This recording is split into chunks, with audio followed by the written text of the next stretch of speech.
Hi everybody, so the first thing that we're going to talk about is a staple in any Arab household, which is hot mint tea. And Layal is going to help us with one of the key ingredients.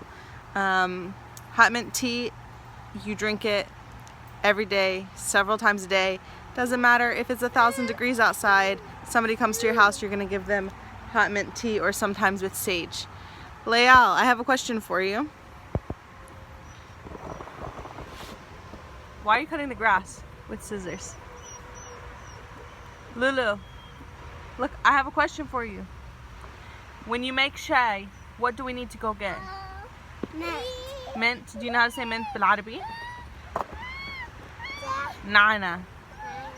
Can you show me where it is? Okay, Layal's gonna show us where it is.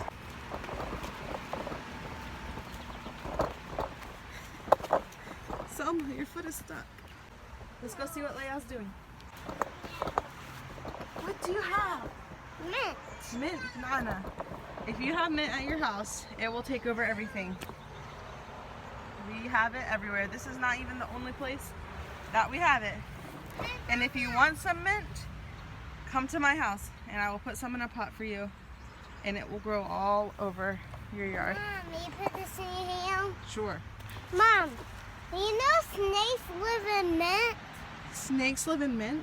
Yeah, if you touch, watch out and then go back. Okay. Are you afraid of snakes? Yeah. Yeah. But you're being brave. Can you show us how do you use your scissors?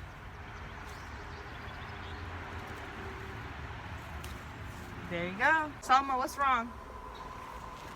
That boot is too big for you. That's for Layal. So the hot tea ingredients are pretty simple.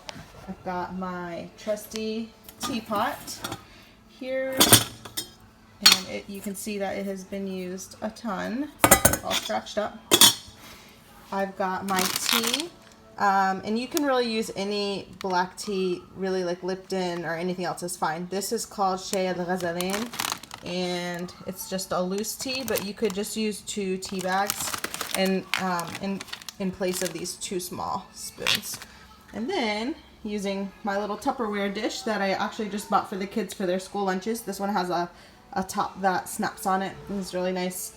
I've got fresh mint, which is what Layal just picked, or you can use dried mint, which is why we have so much mint. We dry it for the winter months. Or we've got dried sage, which is called miramia. Okay, so I just filled this all the way up and turning it on high.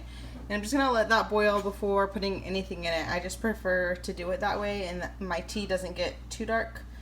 So in a second, we'll be back and add our ingredients. Alright, so our water's boiling. You can hear that beautiful sound. I usually don't measure anything, but for the sake of these videos, I'm going to measure just 2 small teaspoons. Sorry. This is a really dark tea, and that's why I'm only using that little bit. Okay. And then I think I'm going to use some of the fresh mint. With the fresh mint, you really can put a lot. It's fine. Just put it all in there. You're done. And you just turn it on and let it stay for about 5 minutes. And I'll show you what color it needs to be right. Check it out. I'm weak. That is not ready. Just wanted to show you. I usually don't strain my tea. I would just let it settle to the bottom, but if that is going to bother you, you can use one of these little strainers. And pour our tea. And not spill it all over the place. Do another one. And then I'm just going to show you guys a couple of ways to fancy it up, especially if you're serving it to guests. So you can just take some mint and put it right in the cup. Okay. That's one way. And then in an Arab household, you're never just going to serve tea by itself. It's going to be served with something. So some ideas: you could open up some peanut butter crackers. You could use graham crackers on a plate. We really like to buy all sorts of sweets from the Asian grocery. So these are white sesame cake.